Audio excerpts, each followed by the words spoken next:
2003 2006 registration, যদি কারো জি colour লাগে, silver two ash.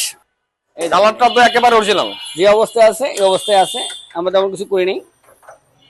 Battery condition এবং কি হচ্ছে আপনার ইঞ্জিন বিবিটি ইঞ্জিন, হ্যাঁ খুদে করে দেখার চেষ্টা করতেছি আপনাদেরকে, যাতে আপনি বুঝতে পারেন খুব ইজি ভাবে, খুব সুন্দর করে। সবকিছু একদমই সুপার কুল অবস্থাতে আছে। 19 সিরিয়ালের গাড়ি, হেডলাইট গুলো সবগুলো হচ্ছে অরিজিনাল।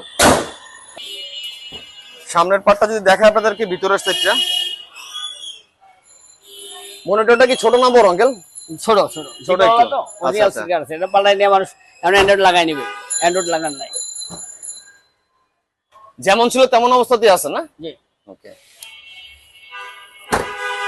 চাকার কন্ডিশন একদম নতুন, মোটামুটি খারাপ না, এটা খুব সুন্দর। পিছনের সাইডটা কিন্তু একেবারে খুব ফ্রেশ অবস্থাতে আছে। জি করোলা সিএনজি করা আছে। সিএনজি করা আছে। আচ্ছা, কোনো কাজ টাজ করা লাগবে কি? আপাতত কোনো কাজ নাই, যদি কাজ লাগে নিয়ে করে নিবে। আচ্ছা আচ্ছা, এই পাশটা দেখিয়ে দিই আর কি আপনাদেরকে, এক ঝলকের মধ্যে আইডিয়া করে নিতে পারবেন। সুন্দর। তাহলে হচ্ছে যে কোনো কাজ টাজ করলা, কোনো খোলা কাটা বা কোনো মাইন নাই। আচ্ছা, কত দিচ্ছেন আঙ্কেল বলেন? এটা 11,50,000 চাচ্ছি, কাস্টমার আসে কথা বলবেন স্যার।